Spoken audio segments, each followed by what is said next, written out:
Psychology की introduction की बात करें तो इंट्रोडक्शन में यानी कि अगर हम बिल्कुल बिगिनिंग से पढ़ें तो पहले तो आपको डेफिनेशन दिया जाएगा, ठीक है।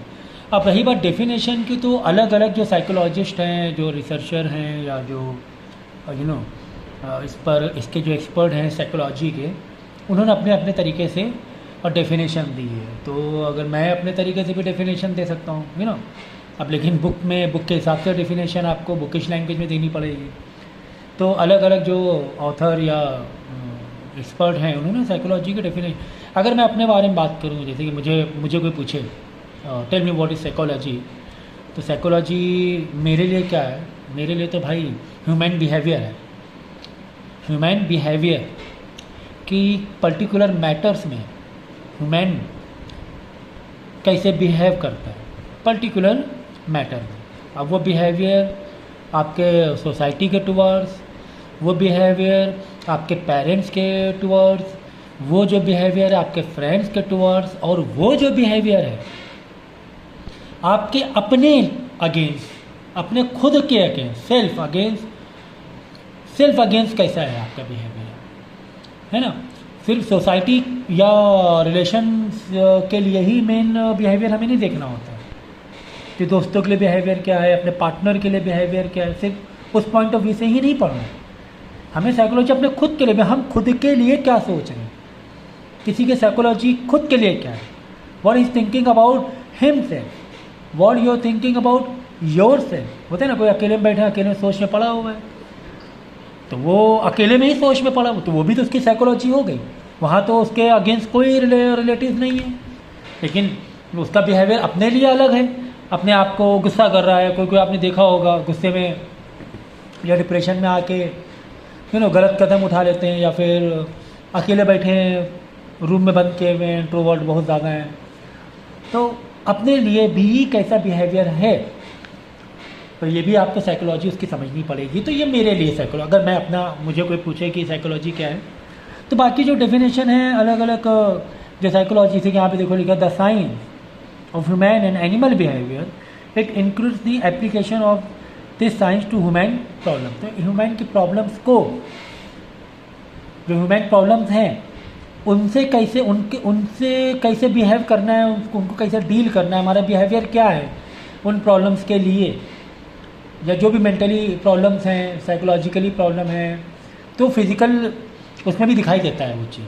फिज़िकली भी वो चीज़ आपको पता चलेगी।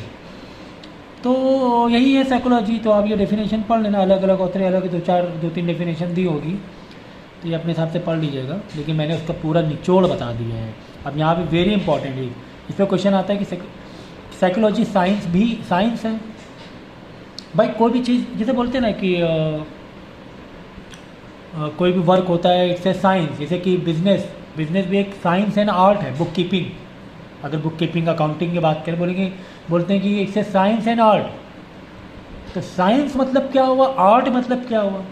तो साइंस, आर्ट का मतलब होता है कि खूबसूरती, किस तरीके से उसको हमने मेंटेन किया हुआ है, तो इट्स एन आर्ट, ठीक है, इट्स एन आर्ट। जैसे कि आपने अपने घर को किस तरीके से मेंटेन किया हुआ है, इंटीरियर डिज़ाइनिंग एंड ऑल, तो ये हम बोलेंगे आर्ट है। अगर हम उसी पर साइंस की बात करें, अब साइंस में क्या होगी मालूम है कि आप डोर ओपन करो तो डोर के पास एक की हैंगर होना चाहिए, ठीक है। वहाँ पे आर्ट भी हो गई कि आपने हैंगर, जो की हैंगर बड़ा खूबसूरत से लगा के रखा है, दैट्स एन आर्ट। लेकिन आपने डोर के पास लगा के रखा है कि की जो होना चाहिए गाड़ी की डोर के पास ही, और ज़्यादा कंफर्टेबल हो गया, इंसान जा रहा है वहाँ से की उठा ली, वो हो जाएगा साइंस, ठीक है। तो जहाँ पर टेक्निकली फ़ायदा हो जाए, या जहाँ पर रिसर्च हो, जहाँ पर टेक्निकली बेनिफिट्स हो, जहाँ पे रिसर्च मोड हो, तो उसको बोलेंगे साइंस, यहाँ पे रिसर्च चल रही है। तो साइकोलॉजी क्या है कि साइंस है, इसको समझने के जहाँ पे मेथड्स हों, जहाँ पे किसी पढ़ाई या किसी टॉपिक को स्टडी करने का अलग अलग मेथड हो, तो उसे हम बोलेंगे क्या, तो वो साइंस भी है। वो क्या है, साइंस भी है। तो यही बताएंगे साइंस क्या है, साइकोलॉजी क्या है, साइंस भी है। एक्सपेरिमेंट करना होता है साइकोलॉजिस्ट को एक्सपेरिमेंट करना होता है। अलग अलग ह्यूमन बिहेवियर के ऊपर, उसके उनके मेथड्स भी होते हैं। क्वांटिटी मतलब क्वालिटी बेस्ड मेथड होते ही होते हैं, क्वालिटी बेस्ड मेथड होते होते क्वांटिटी बेस्ड भी मेथड होते हैं, मतलब उसमें वैल्यूज़ निकाली जाती हैं। तो आगे आगे चल के सब चीज़ें हैं। तो ऑब्जर्वेशन किया जाता है पहले। तो स्टार्टिंग कहाँ से होती है? स्टार्टिंग होती है ऑब्जर्वेशन से। ऑब्जर्वेशन किया जाता है, फिर ऑब्जर्व करके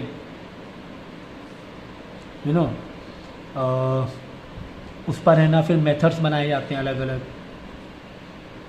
ऑब्जर्वेशन करके रिसर्च की जाती है, यार ये ह्यूमन है, इसकी ये फैमिली है, इसकी फैमिली इसको या छोड़ के चली गई, या इसका लाइफ पार्टनर है, और दोनों सेपरेट हो गए। समझो एक बात। अक्सर क्यों मैं बार बार ये एग्जांपल इसलिए ले रहा हूँ क्योंकि यहाँ ये बहुत कॉमन है ना, प्यार, मोहब्बत, शादी। तो ये जो रिलेशन है ना बहुत सेंसिटिव रिलेशन होता है, और 50% इश्यूज़ है ना यही होते हैं मेनली दो पार्टनर्स के बीच में साइकोलॉजिकली। और भी होते हैं बच्चों में भी, पेरेंट्स और चिल्ड्रन का भी आपस में उनका बिहेवियर मैटर करता है, दोस्तों के बीच में बिहेवियर मैटर करता है। लेकिन ये जो है दो पार्टनर होते हैं, लिविंग पार्टनर जो होते हैं, यहाँ पे कमिटमेंट होते हैं रिश्तों के, तो वहाँ पे साइकोलॉजिकली काफ़ी बड़े इश्यूज होते हैं। और मतलब जो साइकोलॉजी थेरेपी दी जाती है मेनली रिलेशन या इमोशंस ब्रेकडाउन होते हैं, तो वहाँ पर फिर आपको थेरेपी की पूरी ज़रूरत पड़ती है। तो साइंस का मतलब समझ के जहाँ पे रिसर्च हो, जहाँ पे फॉर्मूलेस लगे, जहाँ पे कोई चीज़ फाइंड आउट करना हो अलग अलग मेथड के थ्रू। तो साइकोलॉजी सिर्फ ऑब्जर्वेशन या बिहेवियर तो है ही, लेकिन उस बिहेवियर को हम कैसे कैलकुलेशन मोड में लाएं कि कोई साइकोलॉजिकली कितना परेशान है, उसको हम कैसे डील करें, क्या उसका सॉल्यूशन है। तो वो एक कॉपी पेन में एक उसके मेथड्स होते हैं, उसको फाइंड आउट किया जाता है। तो ये एक साइंस है पूरी, यानी एक रिसर्च करने का टॉपिक है। साइंस का मतलब क्या होता है? साइंस का मतलब ही होता है रिसर्च करना और प्रॉब्लम का सॉल्यूशन करना। आर्ट क्या होती है? आर्ट तो एक सिर्फ हमारा खूबसूरती के लिए होती है मेनली, प्रॉब्लम की सॉल्यूशन के लिए थोड़ी ना होती है। हमें कंफर्टेबल हो ना हो, लेकिन हम आर्ट करते हैं। अच्छे ऐसे कपड़े पहनेंगे, ऐसे घर सजाएंगे कि घर की मजबूती शायद उतना हम ध्यान ना रखें, लेकिन आर्ट दिखना चाहिए। लेकिन इन्हें साइंस तरीके से करेंगे तो नहीं यार, हमें घर स्ट्रांग चाहिए, मजबूत चाहिए, चीज़ें जो हम लगाएं वो मजबूत भी चाहिए, थोड़ा कम अच्छी दिखें, थोड़ा लुक वाइज तो वो थोड़ा सा कंप्रोमाइज़ भी करते हैं, लेकिन हाँ मजबूत हमारे यहाँ चीज़ें लगी हुई हैं। तो साइंस है, ये एक मेथड्स हैं, प्रॉब्लम के सॉल्यूशन किए जाते हैं इसमें। जहाँ पर प्रॉब्लम की सॉल्यूशन ढूंढी जाए थ्रू दी रिसर्च मेथड्स जो भी हैं, मेथड हम यूज़ कर रहे हैं, कैलकुलेशन यूज़ कर रहे हैं, वही उसी को साइंस बोलते हैं। तो साइकोलॉजी क्या है? साइंस है।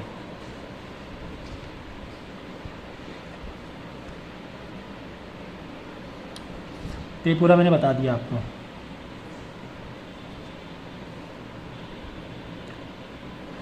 यही बता दिया मैंने। ये तो रिसर्च मोड हो गया, मेज़रमेंट, हमें क्वांटिटी निकालनी पड़ती है, हमें वैल्यू निकालनी पड़ती है, एक मेज़र किया जाता है। अब जिस तरह लेंथ, टाइम, टेम्परेचर हम लोग मेज़र करते हैं, उसी तरह साइकोलॉजी में भी फिजिकली बिहेवियर कैसा है इसका,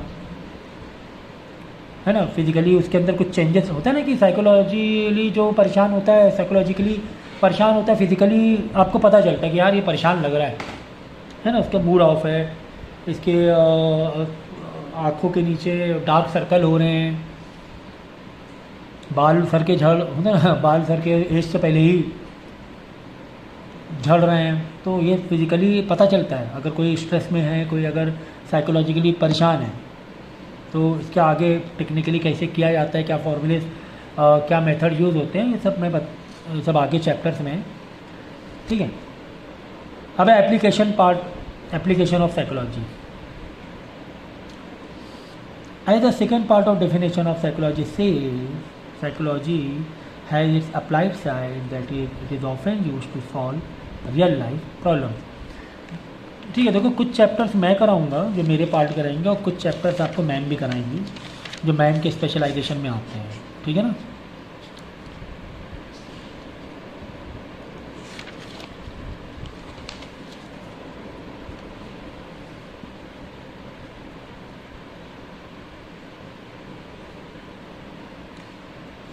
तो एप्लीकेशन तो बड़ा भाई, रियल लाइफ में तो भाई हर जगह साइकोलॉजी आप देखोगे, हर एक इंसान की अपनी साइकोलॉजी होती है। डॉक्टर की अपनी साइकोलॉजी होगी, बिजनेसमैन की अपनी साइकोलॉजी होगी, टीचर प्रोफेशन की अपनी साइकोलॉजी होगी, हर एक इंसान की साइकोलॉजी होती है, वहाँ पर हम उसको अप्लाई करते हैं।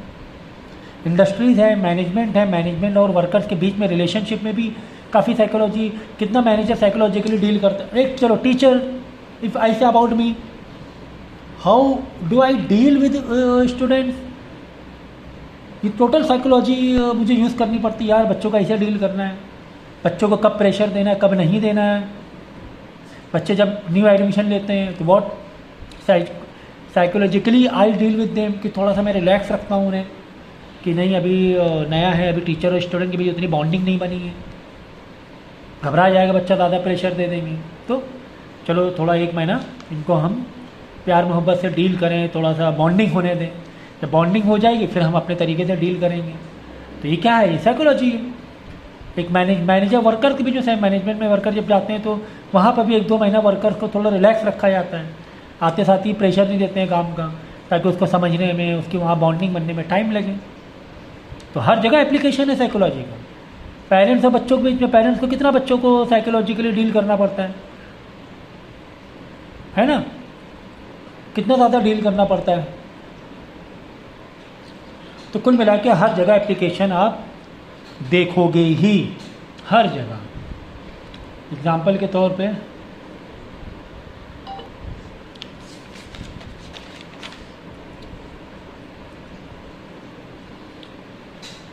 ठीक है, तो हर जगह एप्लीकेशंस हैं। तो आगे ही एग्ज़ाम्पल दिए हुए हैं कहाँ कहाँ पे, जो जो मैंने बता दिया है ना। चाइल्ड का देखो यहाँ पे है, फिर रिलैक्सेशन ट्रेनिंग, तो काफ़ी सारे एप्लीकेशन जहाँ पे आप अच्छी तरीके से डील कर सकते हो। कैसे डील करना है अलग अलग रिलेशंस पे डिपेंड करता है, क्या आपका किसको डील करना है, किस रिलेशन से। Psychology is studies about behaviour. भाई बिहेवियर ही तो है। अगर बिहेवियर से ही तो फिजिकल ये पता चलते हैं, सर्कमस्टेंसेस, है ना। तो कैसे बिहेव कर रहा है इंसान, गुस्से का बहुत तेज़ है, बहुत ही हंसमुख है, यू नो।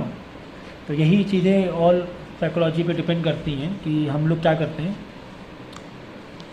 बिहेवियर को स्टडी करते हैं। अब देखो, the study of behaviour is not just for psychologist. ये देखो, वही मैंने कहा ना कि बिहेवियर को हमें स्टडी करना है, तो क्या साइकोलॉजी सिर्फ बिहेवियर तक ही लिमिट है क्या? तो अब जो एडवांस लेवल पे आप स्टडीज़ करोगे, जो भी अब धीरे धीरे डेवलपमेंट हुआ है साइकोलॉजी का, तो सिर्फ बिहेवियर पर नहीं है, वहाँ स्टार्टअप तो यहीं से ही है। साइकोलॉजी का जो स्टार्टअप है वो तो बिहेवियर से ही हुआ था शुरुआत में। जब साइकोलॉजी स्टडीज़ की गई यहाँ, ठीक है, उसका बिहेवियर देख कर ही, ऑब्जर्वेशन देख कर ही हम लोग ने साइकोलॉजी पर रिसर्च और ये करना शुरू कर दी। तो लेकिन वहाँ तक लिमिट नहीं रहा।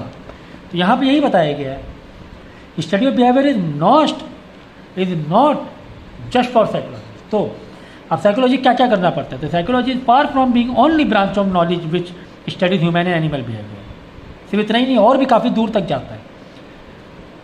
Anthropology, sociology, economics, political science, geography तक में, and history also study various aspect behaviour together with psychology. This will makeup the group of knowledge area. तो अब सोचो भाई, जोग्राफिकली साइकोलॉजी से जोग्राफी कैसे कनेक्ट है? भाई आप अलग अलग जोग्राफिकल एरिया जाओ, क्या वहाँ की साइकोलॉजी अलग अलग नहीं होती? अब गल्फ कंट्री जाओ, गल्फ कंट्रीज में लोग जो रहते हैं उनकी साइकोलॉजी अलग होती है थोड़ी। वेस्टर्न कल्चर में जाओ, वेस्टर्न पार्ट में जाओ, वहाँ की साइकोलॉजी अलग होगी, है कि नहीं? हिस्ट्री से साइकोलॉजी बदल जाती है। किसी कंट्री की हिस्ट्री यार ऐसी रही है, तो वहाँ लोगों, जैसे जापान में हिस्ट्री कैसी रही है, जैसे कि वहाँ पे एटॉमिक बम और ये सब चीज़ें हादसे हुए हैं, तो वहाँ के लोगों की साइकोलॉजी ही बदल गई। इतने ज़्यादा इतने ज़्यादा इंडिपेंडेंट हो गए वो, नॉट डिपेंड ऑन अदर, कि उनको दिन में 16 घंटे वो दे वर्क हार्ड, क्योंकि उनको उनकी जो हिस्ट्री है, क्योंकि वहाँ पे और भी चीज़ें हैं, जोग्राफिकल भी बहुत बड़ा फैक्टर है कि उनको है ना वर्ल्ड से कम्पीट करने के लिए खुद को बहुत एडवांस रखना पड़ता है। जोग्राफिकल ये कि वहाँ सुनामी, अर्थक्वेक ये सब चीज़ें ना होती रहती हैं। तो जोग्राफिकली भी वहाँ पे साइकोलॉजी अलग है, बहुत हार्ड वर्क करते हैं, दूसरे पर डिपेंड नहीं रहते हैं, वो अपने आप को बहुत टेक्निकली टेक्नोलॉजी बेस पर काफ़ी आगे रखते हैं वो।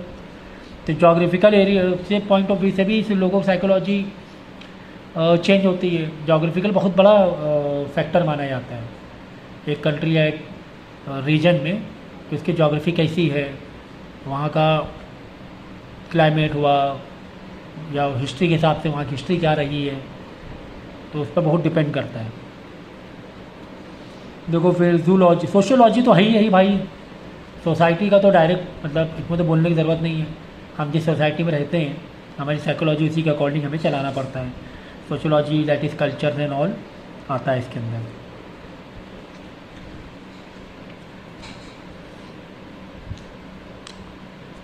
अब क्या क्या देखो मेथड्स हम लोग यूज़ कर रहे हैं साइकोलॉजी को डील करने के लिए। एक तो वेरी इम्पॉर्टेंट एक्सपेरिमेंटल मेथड, यहाँ पे एक्सपेरिमेंट करते हैं हम लोग ह्यूमन बिहेवियर कब कब कैसे कैसे चेंज हो रहा है। तो उस पर है ना जो भी टीम होती है ऑब्ज़र्व करेगी ह्यूमन बिहेवियर को कि अगर हम इसको एक अच्छी बात बोले तो ये कैसा इसका बिहेवियर है, एक ऐसी बात बोले जो इसके फेवर में नहीं इसके अगेंस्ट है, ये एक ऐसी बात बोले कि इरिटेट हो रहा है इस बात से बार बार, कोई बात को रिपीट करे तो कैसा बिहेवियर होता है इसका, है ना। कुछ लोग होते हैं कोई बात रिपीट करना पसंद नहीं करते हैं, गुस्से वाली बात कहने से गुस्सा किस बात से जल्दी आ जाता है, उस पर वो ऑब्जर्वेशन होता है। तो ये होता है एक्सपेरिमेंटल मेथड्स।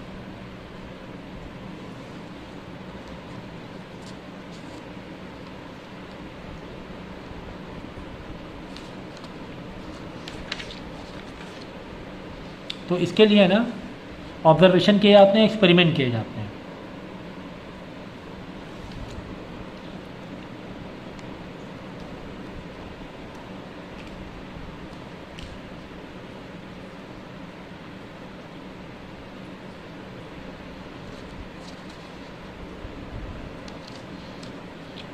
वेरिएबल यूज़ होते हैं अगर एक्सपेरिमेंट बात। वेरिएबल क्या होता है,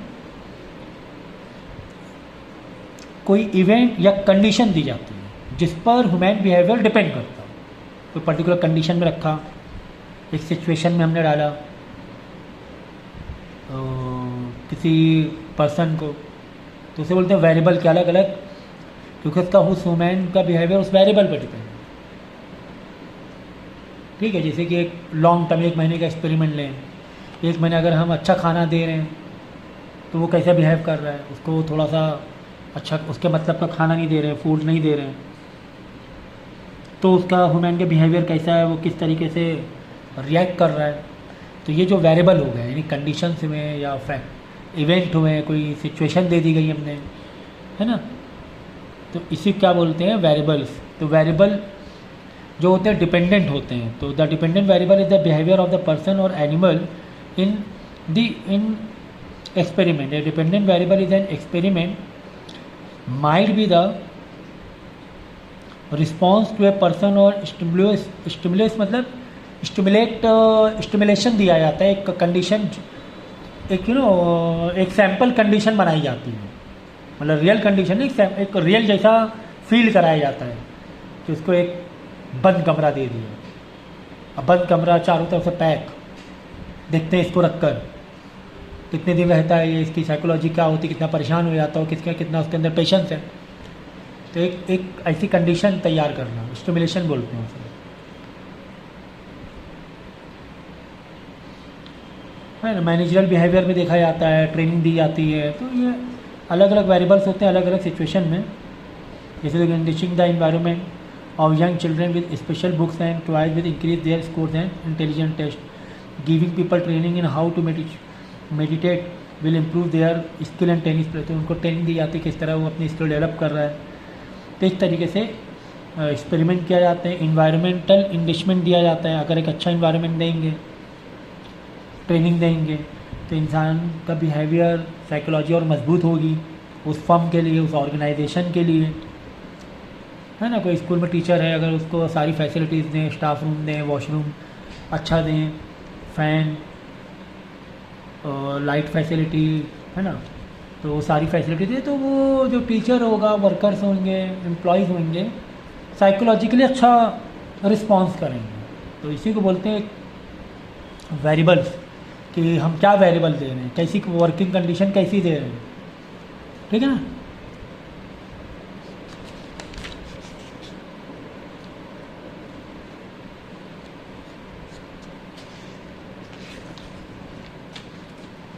तो ये नोट्स बनाते रहे ना, इम्पॉर्टेंट जो पॉइंट है, पॉइंट लिख कर। अब देखो, कॉलेज लेवल की पढ़ाई होती है ना, तो उसमें इस तरह तो आपको नहीं पढ़ाया जा सकता है, आपको ओवरव्यू दिया जा सकता है, आपके नोट्स भी अपने दिमाग से खुद से बनाने होते हैं। जो एक्सपेरिमेंट है, देखो 1 और 2 पॉइंट दिए हुए हैं, 3 इधर पॉइंट दिया हुआ है, तो ये सारे पॉइंट अपने आप को खुद से मेकअप करो, प्रॉपर नोट्स बनाओ और खुद मेकअप करने की कोशिश करो। पढ़ाई क्लास में आ गए, कोई 6, 7, 8 क्लास के तो है नहीं, है ना। 10th क्लास के बाद से चीज़ें बदल जाती हैं, बच्चों को अपने नोट्स खुद से अपने दिमाग से बनाने पड़ते हैं।